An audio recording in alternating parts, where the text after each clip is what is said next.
perkenalkan, saya Fazar, adik sepupu dari Mas Angger. Ibunya Mas Angger sendiri adalah kakaknya ibu saya. Jadi memang kita sepupu secara langsung.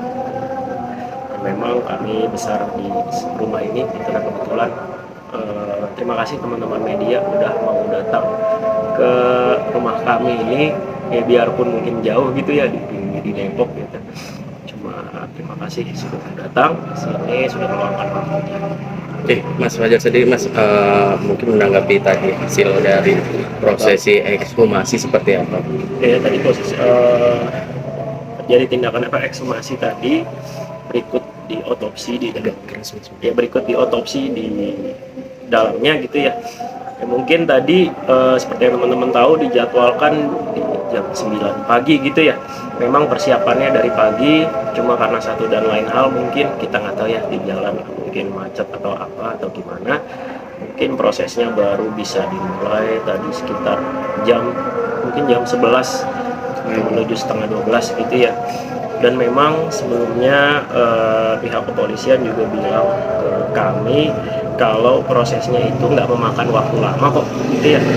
Maka dari itu tadi prosesnya ya lumayan sebentar, mungkin setengah jam kali bisa kita bilang ya, nggak begitu lama. Dan untuk hasilnya nanti akan dikabari lagi oleh pihak tadi yang pakai baju ada tulisan forensik ya, Inavis forensik gitu, ada tulisan forensik, nanti akan dikabarin lagi. Mungkin kami nggak tahu ya, mungkin bisa lewat surat atau apa biasanya. Dalam jangka waktu sehari atau 2 hari atau? Tadi sih nggak nyebutin jumlah hari, cuma memang akan dikabarin lebih lanjut. Bang, tadi saat di lokasi informasi ada berapa sampel sih Bang yang diambil dan seperti apa sih gambarnya? Walau alam nggak ngomong berapa dan seperti apa gitu ya, cuma kita cuma kuat sampai jenazah itu diangkat gitu ya. Tapi setelah itu sudah, karena banyak ya, tadi tim dokternya aja 5 lebih kali ya, belum tim inafsi tadi ya, forensiknya. Jadi ya hanya yang bersangkutan aja yang akhirnya ada di dalam gitu, karena tempatnya juga nggak begitu besar dan tadi sampai dikasih kipas gitu karena mungkin panas di dalam.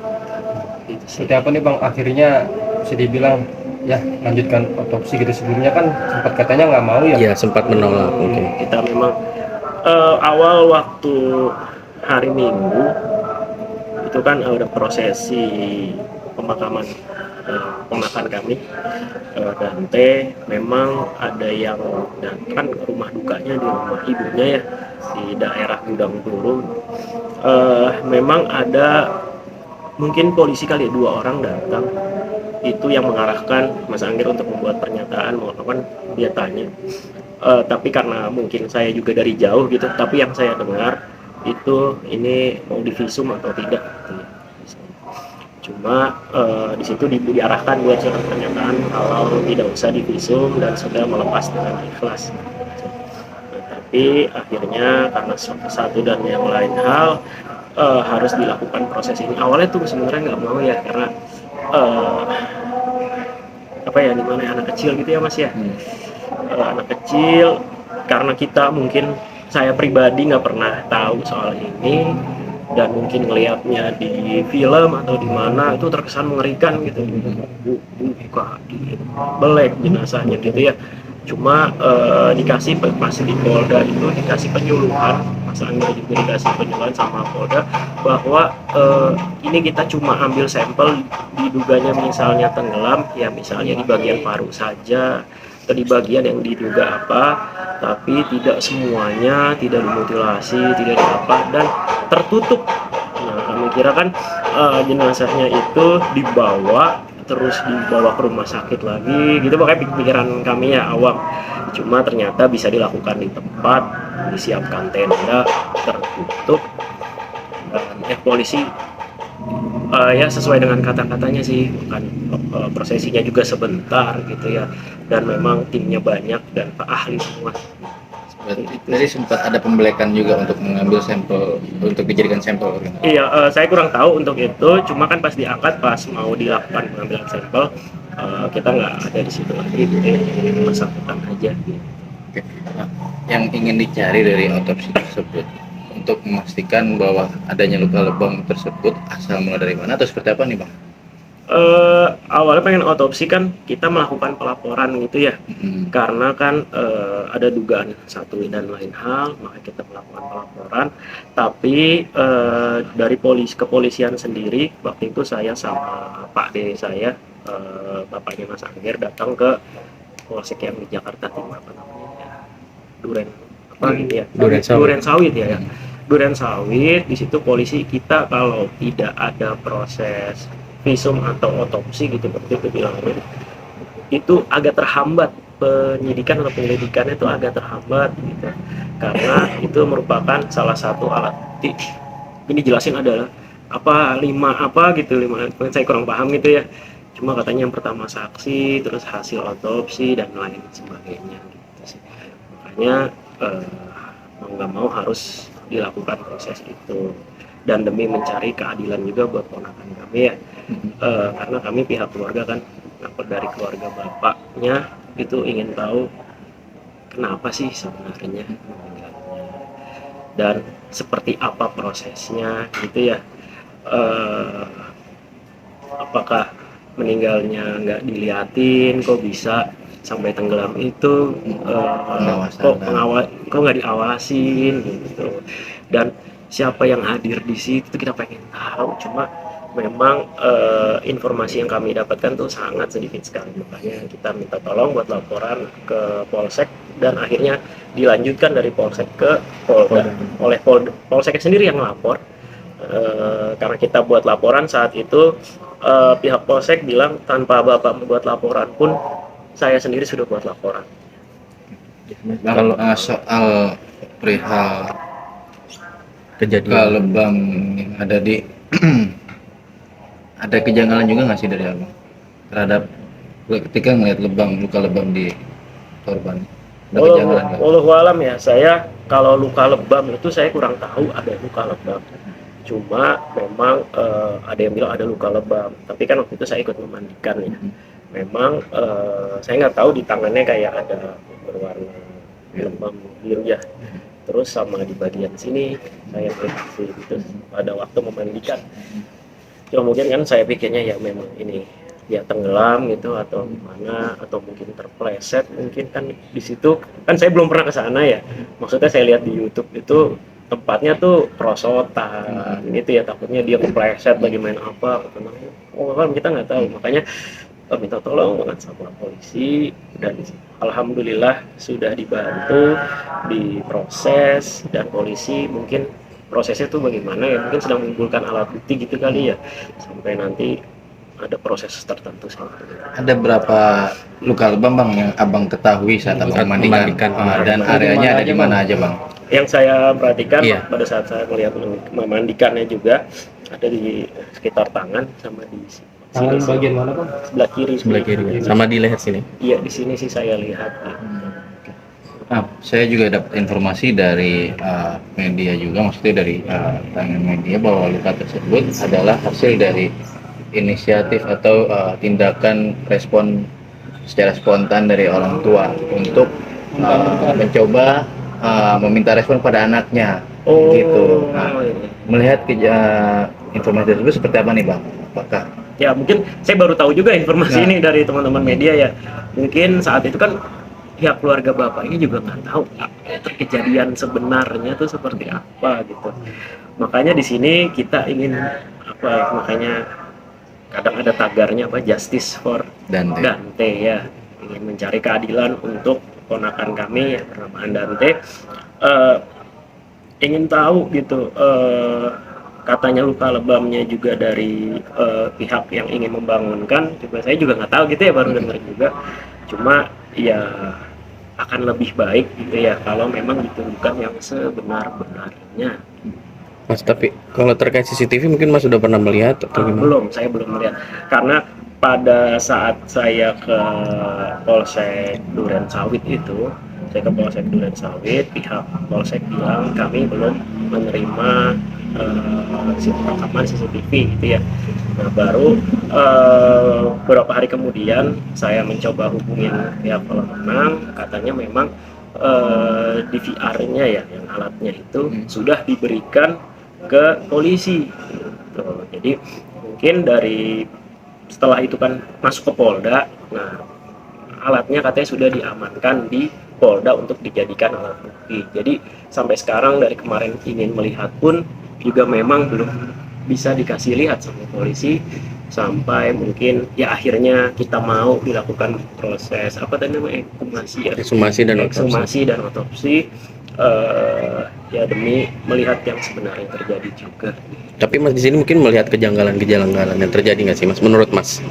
Kalau menurut saya pribadi ya, dari polisi melakukan investigasi sih, saya kira sih ada ya kejanggalan-kejanggalan gitu ya.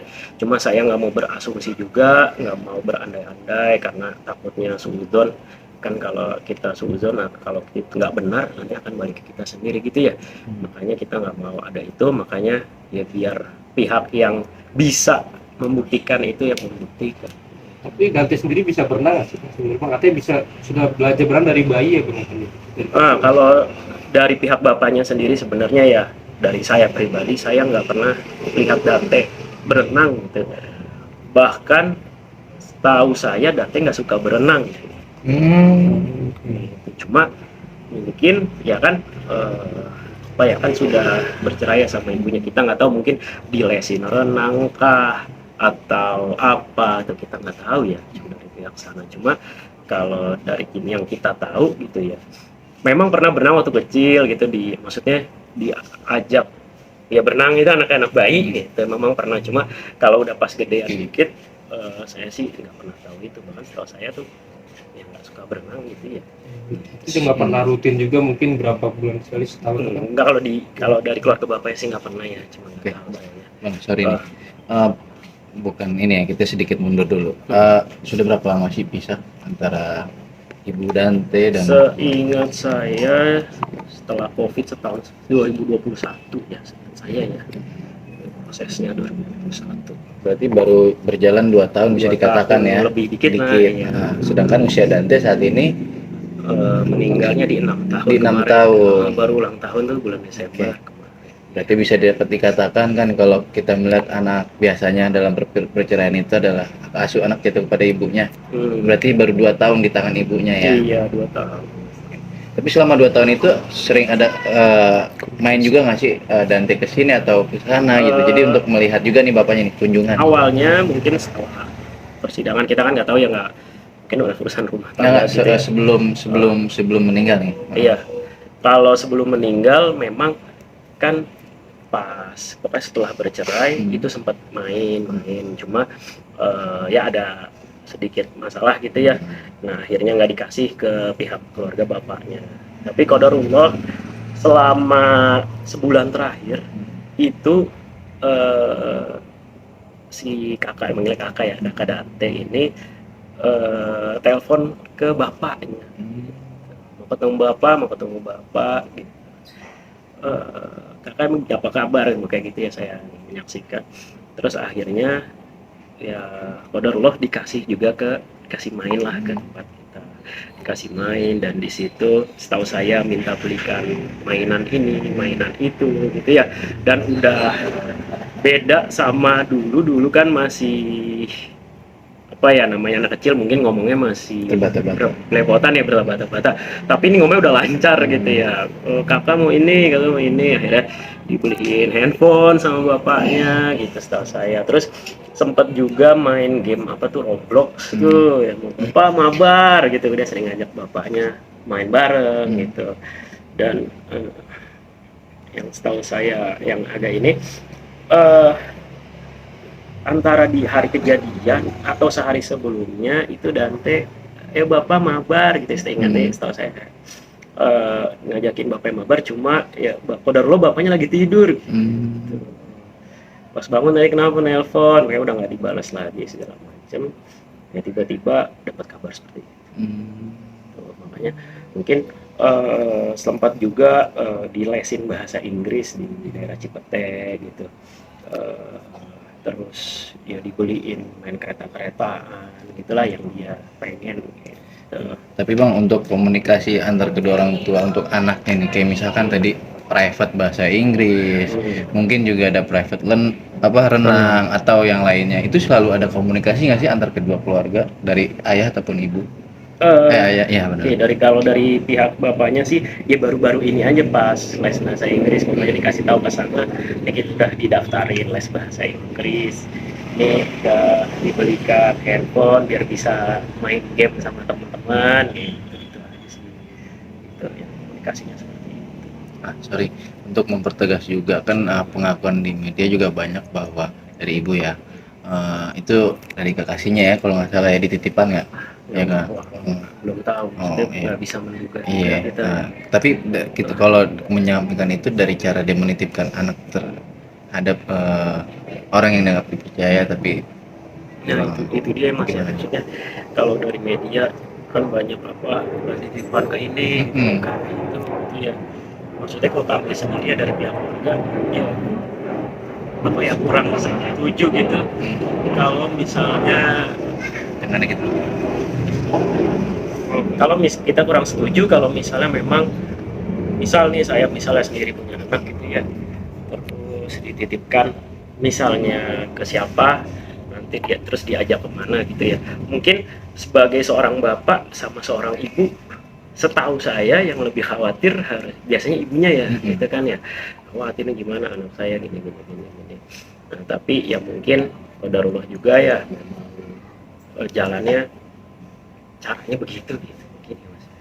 Gitu sih. Tapi dari pihak bapaknya sendiri sudah mencari tahu belum sih dititipin nama siapa sih nih, dan sudah dikasih tabu, udah ada komunikasi belum sih dengan yang dititipin? Kita mencoba bernanya dengan pihak keluarga sana, dengan siapa gini. Cuma memang belum ada jawaban.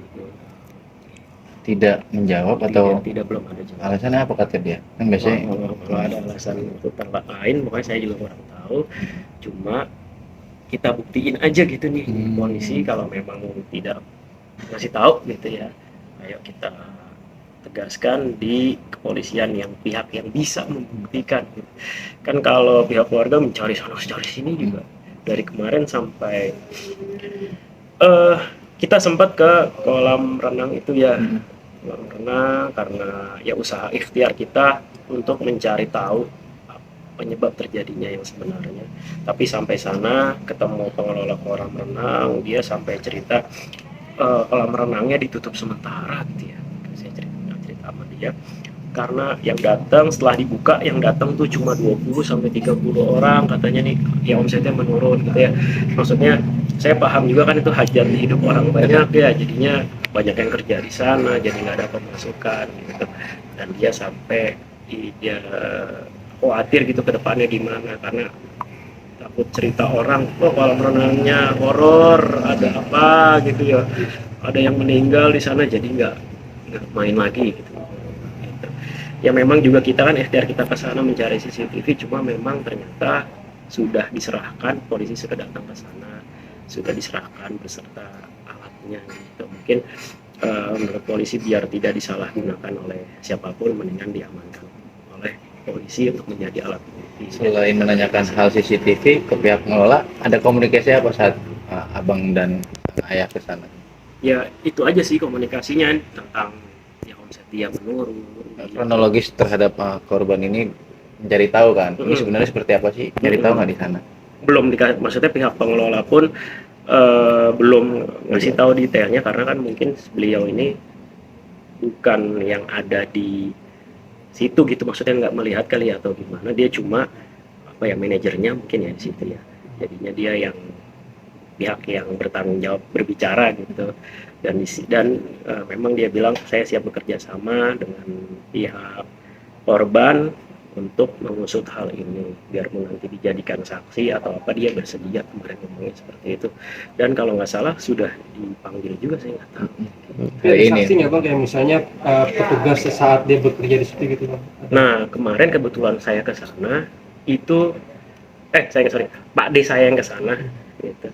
Dan saya kan hanya via telepon ya, saya telepon ke sana. Memang pas pada saya ke sana, petugas-petugasnya juga sedang, mungkin ada beberapa yang tidak hadir ya karena mungkin sepi kalau atau gimana, jadi belum tahu sih ada cerita-cerita apa gitu. Cuma kata polisi kemarin yang saya ke polsek itu dia sudah menerima keterangan dari 3 orang gitu ya. Tapi update sampai hari ini saya belum tahu nih udah berapa orang itu yang dijadikan saksi oleh polisi tersebut yang ditanyain. Kalau untuk hasil sementara dari pemerintah sendiri sudah dapat belum sih informasinya seperti Belum dapat. Iya, yes. Kalau kemarin kan dipanggil ke Polda tuh pakai surat yang warna coklat ya. Kalau sekarang mungkin gitu juga kali ya, saya juga kurang tahu, mungkin nanti dikirimkan juga gitu ya surat warna coklat untuk nggak tahu apa hasilnya dikirim suruh baca, tapi kemungkinan sih kan kita nggak ngerti bahasa dokter, mungkin akan dibawa kali ya ke Polda kitanya untuk dipanggil untuk diterangkan atau gimana, saya kurang paham juga gitu sih.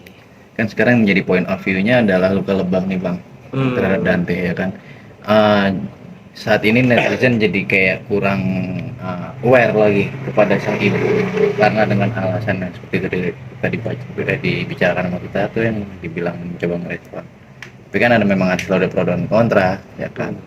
Jadi nggak respect lagi gimana nih bang? Saya juga bingung mau komentarnya gitu ya, soalnya kan memang pihak kita sama pihak ini kan sudah bercerai gitu ya, jadi mungkin ada caranya dia sendiri, mungkin cara kita ya seperti ini gitu. Melihat cara dia untuk mencari respon dari anaknya sendiri dengan menggigit atau mencubit. Apa? Dengan cara sang ibu untuk mencari respon biar anaknya. Itu sebuah hal yang wajar nggak sih wajar. kalau menurut Mas kayak gitu tuh? Ya, dengan gimana maksudnya? Ya kan Dante saat itu ingin coba dibangunkan karena namanya orang tua kan khawatir gitu loh tiba-tiba. Mungkin tapi dengan cara Mas, digigit atau dicubit ya, gimana? seperti apa? Mungkin ya untuk dalam kondisi kritis. Hmm. Ya, mungkin karena panik apa gimana tuh suatu kalau kita nggak tahu ya maksudnya kondisi kenyataan di situ gimana, cuma ya mungkin itu refleks kali ya, dicubit gitu sih maksudnya ya nggak tahu gitu ya, pokoknya kan mungkin refleks orang beda-beda, panik atau apa ya, mungkin apa dicubit gitu. Ada dicubit, ada digigit katanya, terus dipukul karena dia memang panik kata dia gitu. Ya, berarti mungkin yang luka lebam tadi point of view-nya mungkin dari situ bisa. Gitu, makanya nanti biar kalau itu ya kata polisinya dari hasil yang tadi apa otopsi itu katanya bisa kelihatan. Iya penyebabnya itu apa sih katanya. Makanya kita tunggu aja hasilnya, rilisnya seperti apa. Dan oh ya, saya juga minta tolong sama teman-teman media ya, tolong terus kawal kasus ini ya teman-teman ya, minta tolong ya supaya keponakan kami Dante diberikan keadilan itu ya, maksudnya diusut secara tuntas ini tuh kejadiannya seperti apa, penyebabnya apa dan segala macamnya. Itu makanya ya itu tadi kita selalu menyuarakan justice for Dante biar kasus ini nggak hilang. Saya takut aja hilang gitu apa gimana, apalagi dengar dari mungkin teman-teman atau dengar dari mana katanya di media itu rame gitu, kayak ya saya minta tolong aja mungkin sama teman-teman media, mohon untuk mengawal biar sampai selesai, semoga cepat selesai. Oh, sama untuk ini aja tadi kan juga abang katakan bahwa dia belum mau menceritakan dititipkan ke siapa gitu kan, dan tidak memberikan alasan. Mungkin ada rasa sedikit kecewa, kita juga sama-sama merasakan, termasuk juga netizen nih bang yang begitu kecewa terhadap kenapa sih lu nggak mau ungkap ini, padahal kan untuk satu juga untuk Dante gitu. Nggak tahu seperti apa nih bang. Ya kita nggak tahu ya maksudnya. Jadi netizen pun juga beramai-ramai jadi curiga balik ke sang ibu, merasa ada yang ditutup-tutupi. Apakah hal yang sama juga? Ya mungkin kalau kita ya nggak tahu ya, mungkin kan tadi dengar juga dari teman media sebelumnya, katanya ibunya itu nggak mau lihat dulu 7 hari, katanya masih dalam suasana kesedihan atau apa ya, mungkin masih dalam kondisi seperti itu kali ya, saya juga kurang tahu. Cuma ya jelas daripada berlama-lama menunggu sedang apa, dititipkan ke siapa, lebih baik ya pihak yang bisa membuktikan itu kita laporkan ke yaitu kepolisian, biar kepolisian yang membuka semuanya. Insya Allah polisi sudah bantu kami dengan segala upaya kami juga, ikhtiar kami, semoga ya semoga semuanya berjalan dengan lancar. Bang, biar nggak terlalu melebar, apa sih poin yang menjadi janggal dari pihak ayahnya ini terhadap kematian dari Dante ini gitu? Ya penyebabnya sih, penyebab kematiannya itu yang pengen tahu gitu, kok belum tahu-tahu sampai sekarang. Tapi ada praduga tak bersalah juga nggak sih terhadap something atau Ya seorang yang saya sih nggak mau berasumsi gitu ya apa yang terjadi saat itu gitu kan, karena ada pihak itu tadi kalau saya mikirnya ada yang mata biru di sini kan katanya mungkin digigit atau apa saya mikirnya apa kepleset kena prosotan apa gimana gitu kan, jadi asumsi itu kemana-mana gitu. Terus kok yang jagain gak ngeliat apa gimana, terus saya berpikir seperti itu, jadi kan asumsi gitu. Jadi kalau misalnya nanti saya nggak tahu ya kalau CCTV itu bisa dibukakan ke media atau nggak memang bisa, karena itu salah satu barang bukti keluarga. Itu nanti mungkin di polisi nanti ya setelah hasil ini bisa kelihatan di situ ya. Tapi menjadi suatu kejanggalan juga nggak sih Bang ketika saat menanyakan dititipin ke siapa tapi nggak ada jawaban dan alasan itu? Merasa janggal juga nggak sih, ada apa nih gitu? Kok ditutupin gitu? Iya, mungkin kalau merasa janggal iya, cuma ya kembali lagi tadi kan kita nggak bisa membuktikan gitu loh, kita siapa gitu ya, makanya ya kita coba itu upayanya itu ke kepolisian salah satunya, bahkan apalagi yang harus otopsi gitu. Langsung otopsi awalnya Mas Anggir nggak mau, nggak rela gitu, nggak tega lah kan dibongkar lagi, tapi ternyata setelah berhari-hari dikasih penyuluhan juga sama Pak D sama bapaknya, ini sebentar Mas gini akhirnya ya udah nih demi kebaikan Dante ayo kita coba. Oke, terima kasih banyak Bang untuk sharing waktunya sekali.